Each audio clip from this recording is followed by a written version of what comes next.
Kicking it through the uprights, hold tight. Amazing stories, feeling stories, all out of sight. Jaw-dropping tales, just a real thrills. They're always unreal. Kicking through the uprights, the legend seals the deal.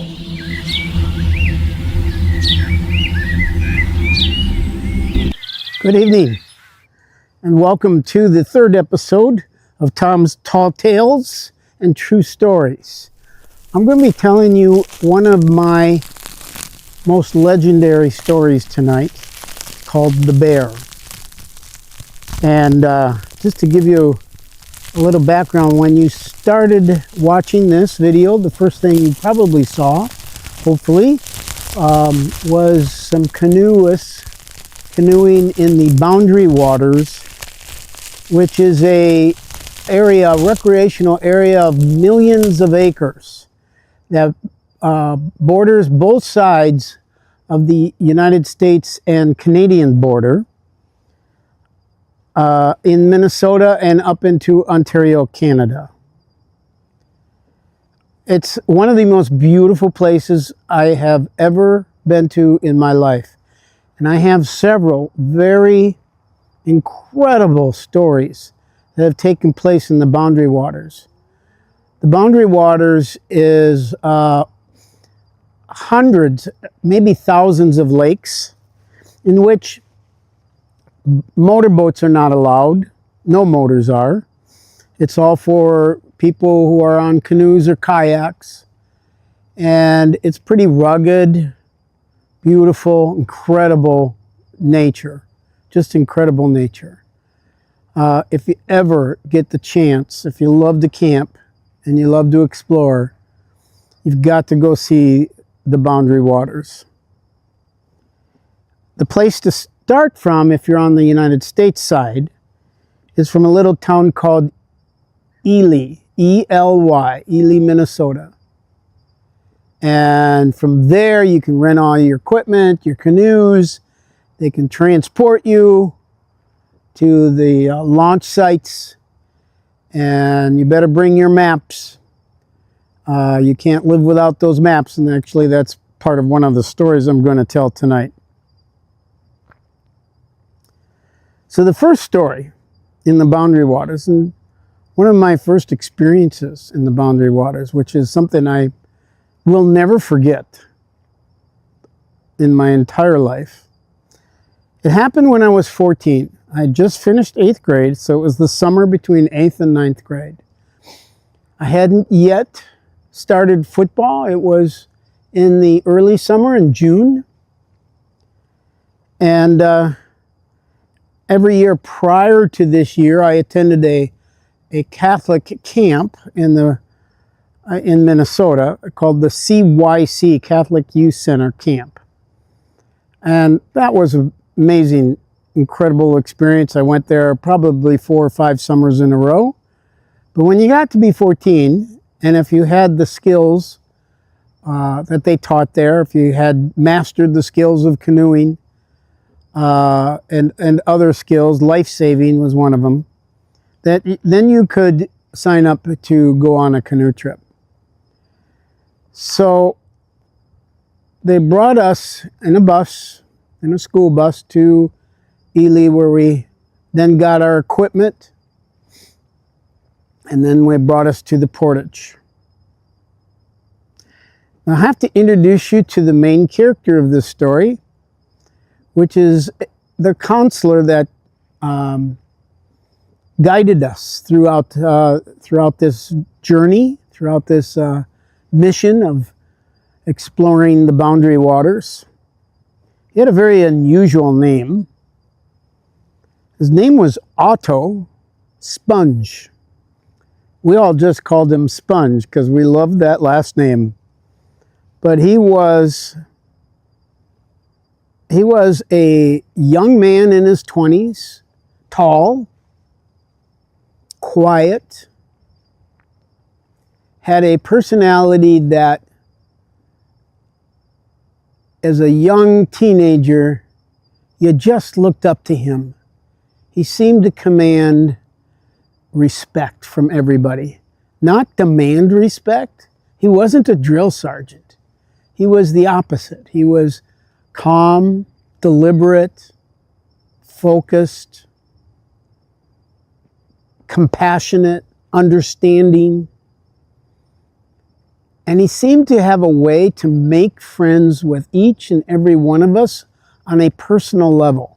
And that was something that just struck me as so remarkable, as Otto Sponge was truly a person who had empathy, who had the ability to put himself in your shoes and understand where you're coming from, and then know how to take advantage of that understanding to help you in the trials that you're about to face during this canoe trip.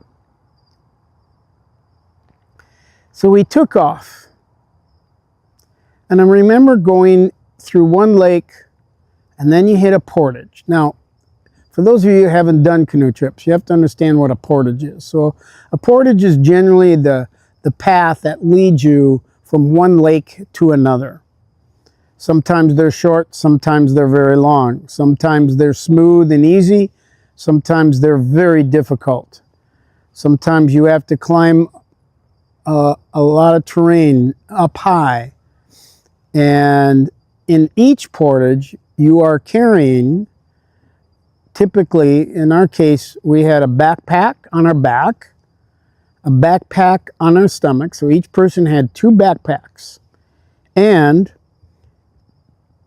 each person was either carrying 1 canoe on their shoulders or 2 people carrying 1 canoe, 1 in the front, 1 in the back. So that was our first portage. And then when we got into the next lake, which ironically was called Birch Lake, for a very good reason, because it seemed like a white picket fence around the entire lake.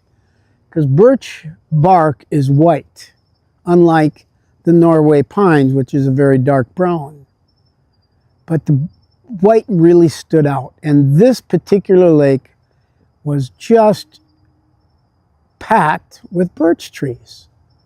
So it was this massive wall around the shore of the lake that looked like a white picket fence, only taller. We went through that day.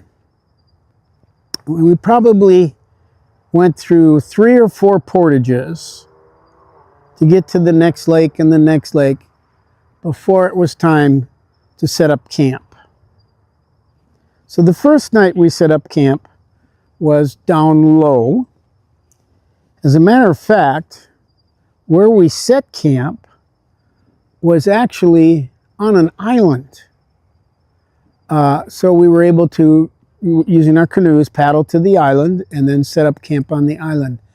And I know Otto Sponge picked this spot because of its spectacular scenery. What it was about 4 waterfalls coming up from real high, all dumping the water over the falls and into this one big giant pond is the only way I could describe it. It really wasn't a lake. It was too small to be a lake, so it was a pond. And it was completely, surrounded. So the island we were on had waterfalls coming in our direction, not hitting the island, but close to it, from 4 different directions. It was the most spectacular scenery I have ever seen. That night, we could hear a lot of shouting.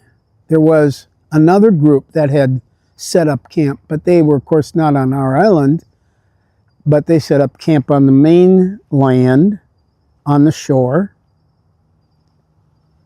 and they got in pretty late. It was after dark, so setting up camp had to be rather difficult for them. And you could hear their voices talking.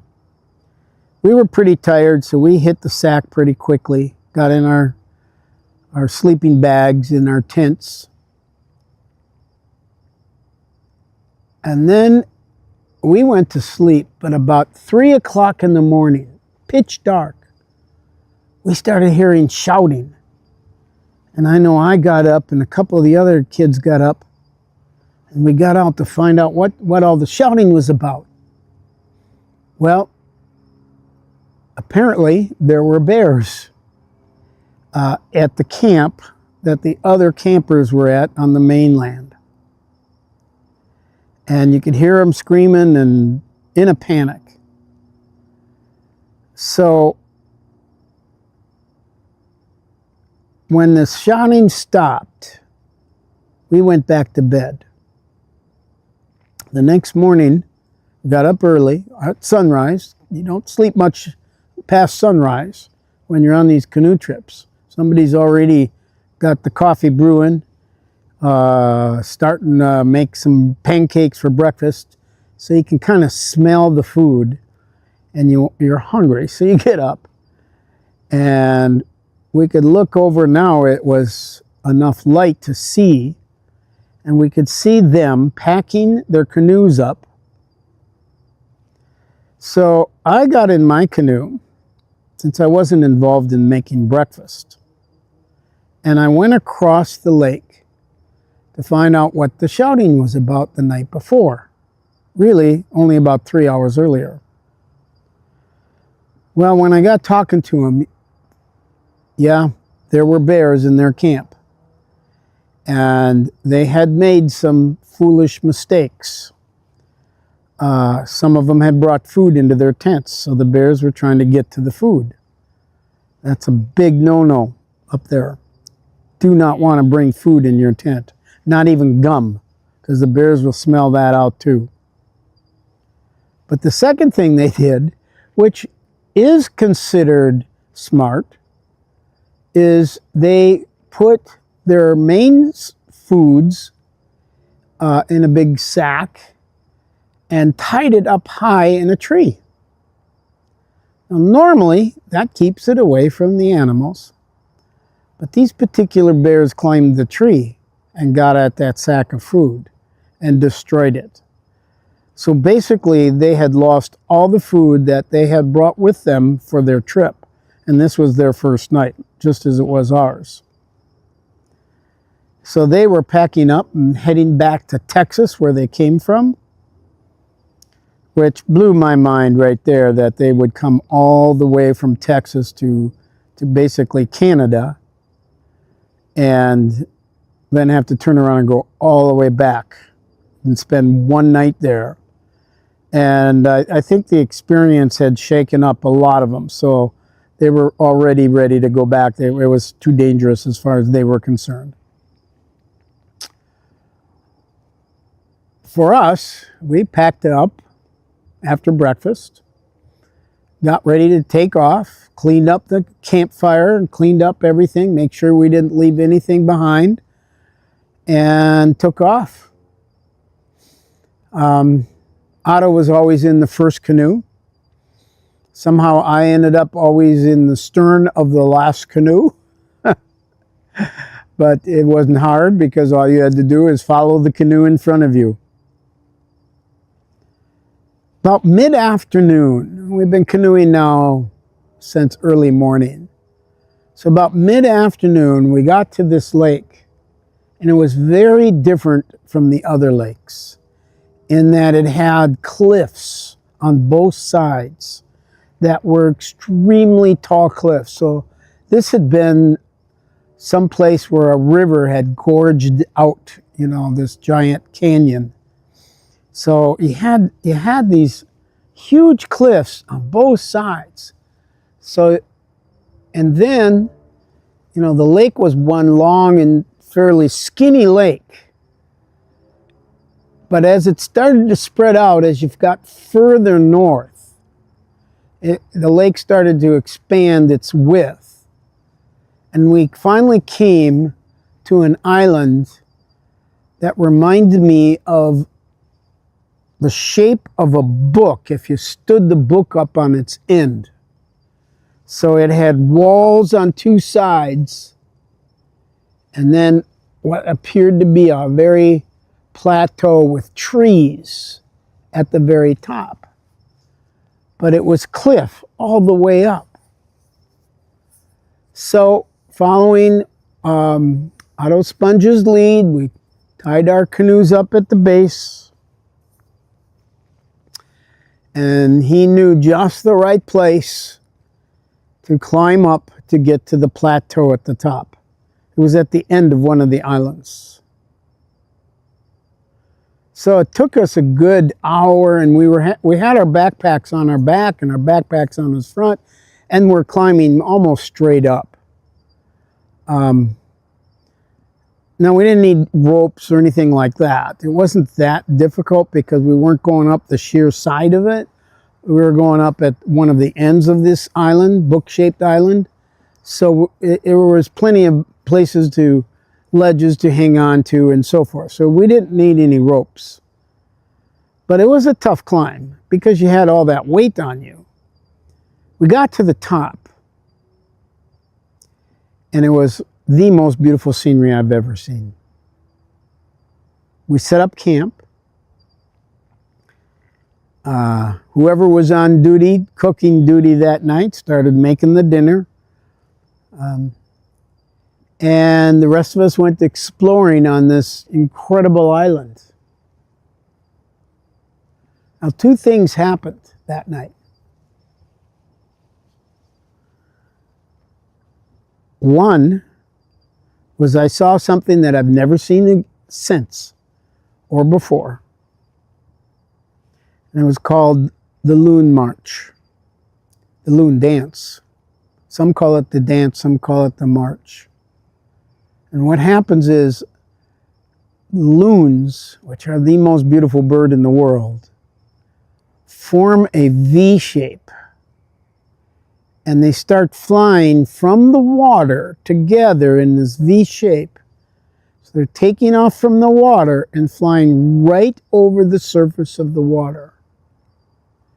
There aren't any waves on this lake because it's so narrow that the wind would have to be going just in the exact direction for there to be any waves. So there weren't any waves. And the loons were flying right above the water, so close to the water that their wings would hit the water. And they got their wings in unison, so that every time they struck the water, all of their wings struck the water at the same time. And it made this rhythmic beat as they flew the entire length of this lake right above the water. And that's the loon dance. And that was such an amazing thing to see. We went to bed. Otto Sponge had announced that the next day we would be able to stay on the island. We had got it, it was part of the plan that we would spend the whole day there, which was really fun. We were excited about that. There was a lot to see. That night, after everybody went to bed, one of my buddies came to my tent and woke me up and said, come on, let's go exploring. So I got up, got out of the tent quietly. We snuck away from the campsite and we started exploring the island. As we got to the far side of this plateau, we could see a pretty big ledge. Now, this was not the side of the island that we climbed up on. It was the opposite side. But we could see a flat ledge down about 20 feet. So we kind of climbed down there just to see what things look like from there. We got to this ledge and we looked over, and it was almost straight down to the water. I mean, it was like we were looking at the water straight below us, but there was rocks right on the edge of it. Kind of hard to tell how far out those rocks stuck out. But being 14 years old, you know, you think at 14 that, you know, you can't possibly get harmed, right? You think you're completely invulnerable to any kind of harm. So we're sitting there watching the birds, listening to the loons. The moon, you could see the moon was a full moon, and it was shining on the lake. So it was brightening up things, and you could see where the water was because the moon was reflecting on the water. And all of a sudden, my friend took off his shirt, took off his pants. He's now standing there in his underwear, and he says, "I'm going to dive in." And I said, "You are out of your mind." He said, "No, I'm doing it. I'm diving in." Now we had to be 50 feet above the water. That's just a guess.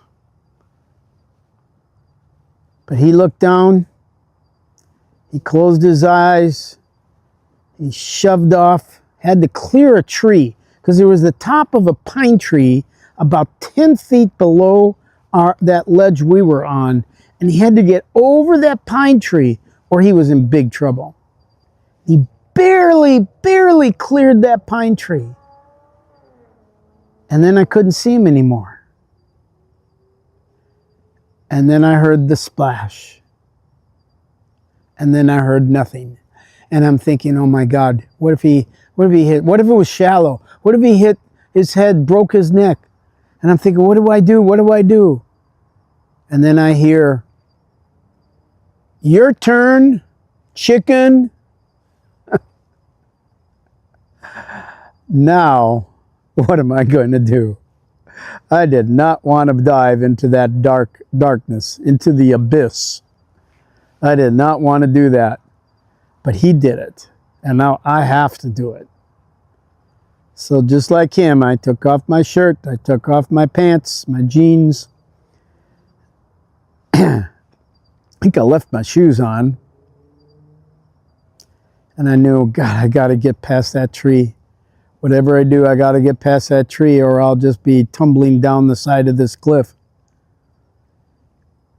And suddenly I just swallowed hard and took a big breath and pushed off as far as I could. And I saw the tree go right by my face, but I didn't hit it. And then I'm heading down into the darkness. I don't know where the water is, so I remember making my hands into fists so that I would bust open the water and it wouldn't crack on my head. So I stuck my hands up above my head and fists, and I just waited for that water to hit. Bam! Like I'd run into a wall. I hit the water. And then I stopped. And it was dark. And my first thought was, I'm still alive. I didn't get killed. Then I thought, where the hell is up? I didn't know where up was. When I hit the water, I spun some. So I didn't know whether up was that way, that way, that way, that way. I had no idea where up was. How do I make sure I go up to where the air is? And then I realized I'm running out of breath. I've been holding my breath since I started that dive. So what I did was I let a bubble out. And then I followed the bubble because the bubble went up. And I swam up and I swam up, and it seemed like forever because I was running out of air and I needed oxygen desperately. And I swam up, and then I thought, maybe I'm going the wrong way. And I thought, no, just trust it now. Trust it. Follow the bubble. And I kept going towards the bubble. And suddenly I hit the surface. And I hear my friend cheering at me. And I was so relieved. I had survived. Oh my goodness. Well, we climbed back up, got our clothes on, went back to our tents, relieved, and fell deep asleep. Next day, we woke up and we had a blast. First of all, we didn't have to go anywhere in the morning. We were going to spend the day there. We did some more cliff diving, only a little lower.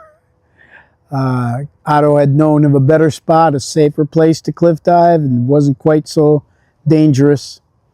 So we did that.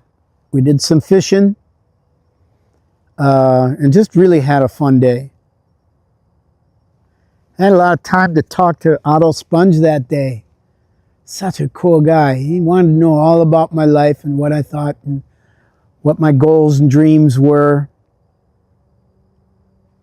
Of course, in those days, all I wanted to do is be a coach of a sports, just like my dad was. So he was very interested in that. Finally, that night, it was time again to go to bed. And we were exhausted. Now this night, there's no way I'm getting up. I'm going to hit that sack and sleep through the night because I really needed the sleep. Sometime, I'm guessing, around midnight, I heard a scream. I heard somebody yelling. It was a male voice, familiar voice. I got out of the tent, and my tent mate came out with me. His name was Dennis. We were good friends. Especially after this, we stayed good friends for many years. So Dennis and I are looking around to see what's happening, who's yelling. And then we look over by the edge of the lake, by the edge of the cliff. And it's dark, but there's just enough light made by the fire, just enough light to see the silhouette of a bear. And we could tell that we were looking at the back end of the bear, the hind end. And the bear was standing upright on 2 feet. And then I heard the voice again. And it was definitely the voice of Otto Sponge. And he was on the other side of that bear.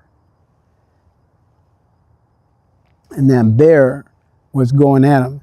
He yelled to us, Otto yelled to us, grab some pots and pans. I need you to make as much noise as you can. And we did. We grabbed pots and pans and we started banging them and yelling at the bear and banging them. But that bear was not going to be distracted by that. It didn't scare him a bit. He was focused on his next meal. And that meal was going to be Otto Sponge.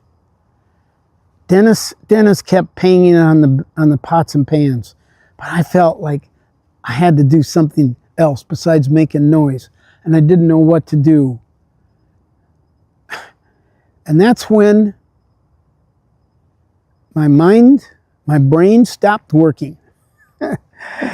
And I just went into instinct mode. I just went into football mode. And I just charged at the bear.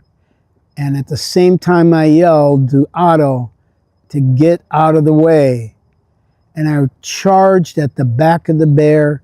And I threw with every ounce of strength of my 105-pound body into the back of that bear with everything I had. And I bounced off that bear like a rubber ball, landed flat on my back.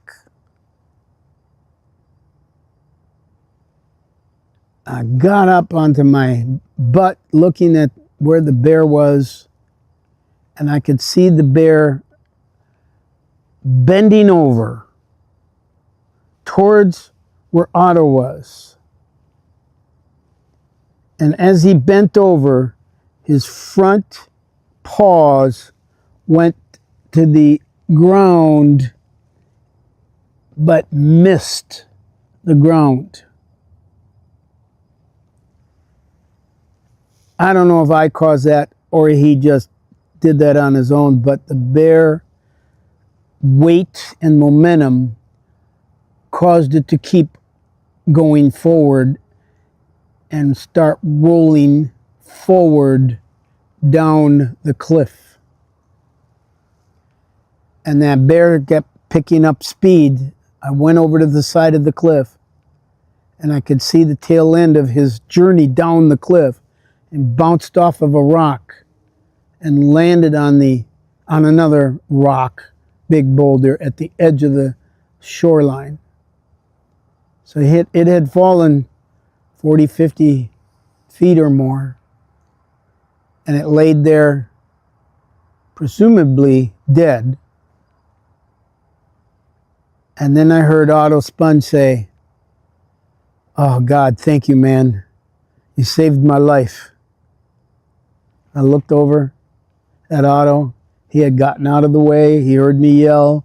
He dove to the side just as I hit that bear. I mean, it was God's doing. I'm telling you, it was God's doing, because I bounced off that bear like the bear wasn't even was just a boulder or a tree trunk. But somehow it was just enough to get it leaning forward. I think, maybe not. But whatever, the bear was at the bottom of the cliff. And Otto and I were safe. Dennis came running over, still banging the pots and pans and hooping and hollering. Oh my gosh. So that is the bear story.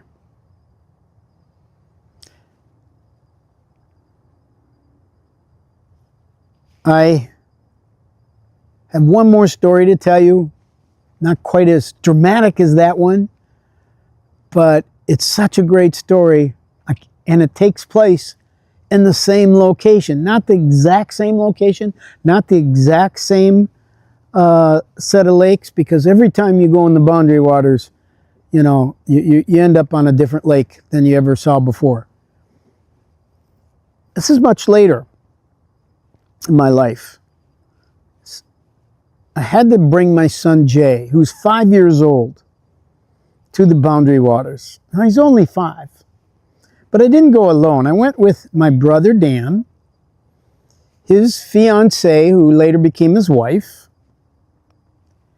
and they brought another friend along, somebody named Cheryl, a friend of Dan's fiancée. Her name is Mo. So Dan, Mo, and Cheryl, myself, and my son Jay. And Jay was such a tough little guy. He always wanted to be an adult before he was still a child. So, you know, when we got to the portages, I gave him 2 paddles and I put a small knapsack on his back. So he had to carry 2 paddles, holding them like he'd hold a cane and or a big stick. And he had a knapsack on his back and another knapsack on his front. Now, because he's 5, these were smaller knapsacks than the rest of us carried. He was too small to be dealing with a canoe, so the rest of us, the other 4 of us, were doing the canoes, 2 each. 2 persons on each canoe. We got to a place to spend the night on the shore of a lake. And I knew from looking at the map that on the other side of that lake, which wasn't very far away, because the lake here was really more of a river that dumped into this pool. So it had a large flow of water going through it. I knew from the map that the other side of the lake was Canada. So we were on the US side and Canada was like 50 feet away. And in between us was this boulder, and the water was rushing around this boulder. So I felt like after canoeing all day that I wanted to take a swim, and I thought, you know, it'd be really fun to be able to go over and say, hey, I'm in Canada. So I told my son, stay there, don't leave. I'm going to swim over to Canada, and then I'll come right back. So I got in the water and I took off swimming, and the current was a lot stronger than I expected. It just caught me by surprise. So I had to swim pretty fast. And as I'm swimming, I'm trying to get to that rock, but the rock seems to be moving. It wasn't really moving. I was moving because of the current, and I was moving downstream. And then I got to the point where I could see where the water was taking me, and it was taking me over a waterfalls that I didn't know was there. And I heard my 5-year-old son start screaming, Daddy, Daddy, Daddy, swim, swim, Daddy, swim. He was screaming because he knew what was happening. And I had just figured it out. I was going over that waterfalls if I didn't make it to that rock. So I swam as hard as I could. I never in my life swam that hard. And now I'm having to swim basically upstream. And very, very, very slowly, if I stayed right in line with the rock, I could get to that rock. And I swam as hard as I could and as hard as I could. And I finally got to that rock. And I grabbed onto it for dear life. And then when I rested, then I pulled myself up on the rock. And I looked over at my son, 5 years old, and I thought, how foolish, how stupid I was. I could have died right then and there, and I'd be leaving him without his daddy up in the boundary waters. I thought, how dumb. So when I finally recovered, got my strength back and my wind, I dove far as I could towards the US side where my son was and my brother and his other people in our party. And we swam, and I swam back to the US side. I never did make it to the Canadian side. Next day, we get in our canoes and we're headed off. And sometimes, you know, things, when you get really tired and things get hard, you can get a little short-tempered. Well, that's what happened. We got to this place where we had the portage to get to the next lake, and there was basically two options. One was a very long 2-mile portage on a trail, but it was 2 miles long to get to up to the top of this cliff. Or the second is if we could somehow get our canoes up that cliff, we could just go right up to where we're going to get to and skip the 2-mile portage. Well, that was the second dumbest thing I've ever done because it was a lot harder to get those canoes up that cliff and onto the top.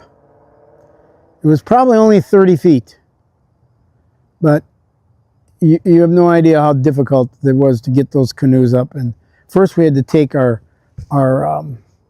knapsacks up and then come back and finally bring the canoes up, and we had to like make a string of us, 4 of us, and keep pushing the canoe up to the next person, a little further to the next person till we got it up. But it was extremely difficult.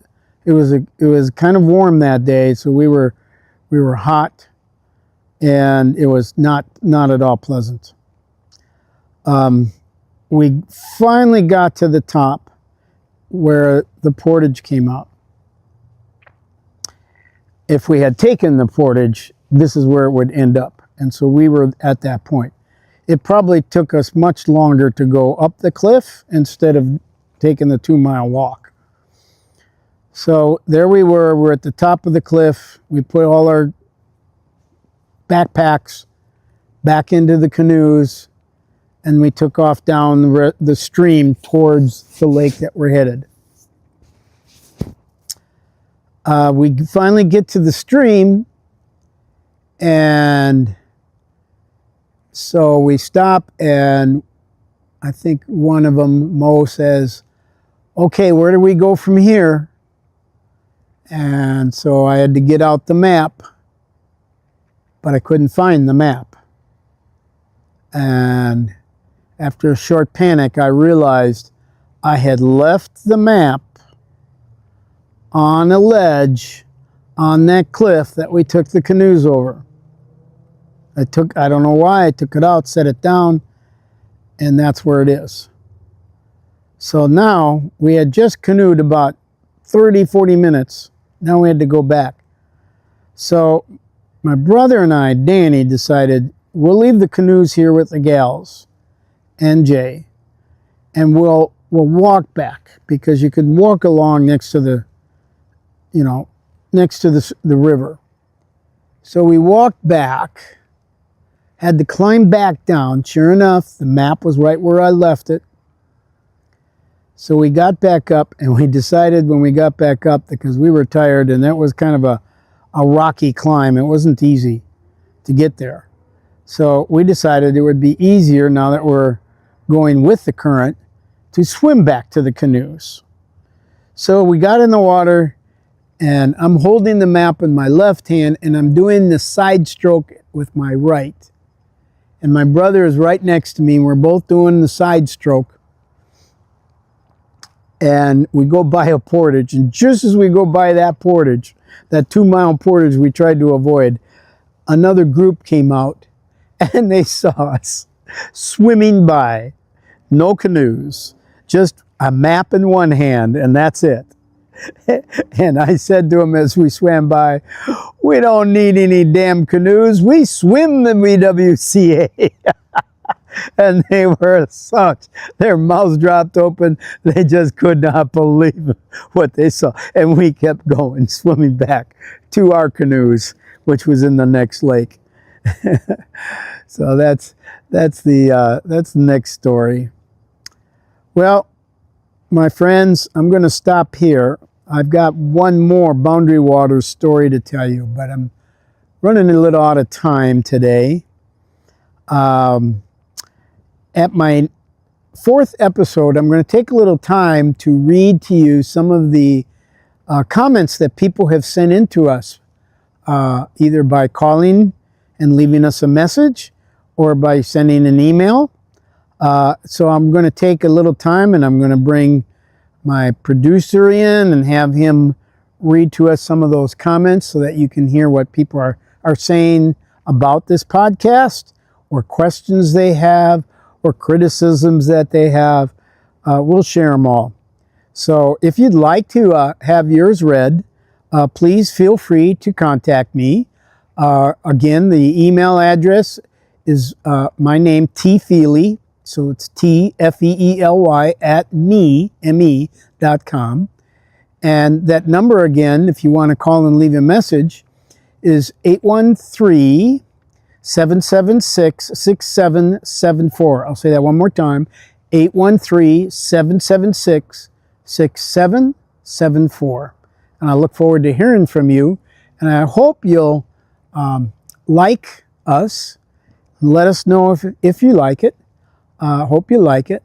I don't have a subscribe button set up yet, but I will eventually. And if you want to subscribe when it is ready, we'd be more than happy to have you subscribe. But in the meantime, spread the word and come back and see our next podcast, the next story from the Boundary Waters. Have a great evening. Thank you.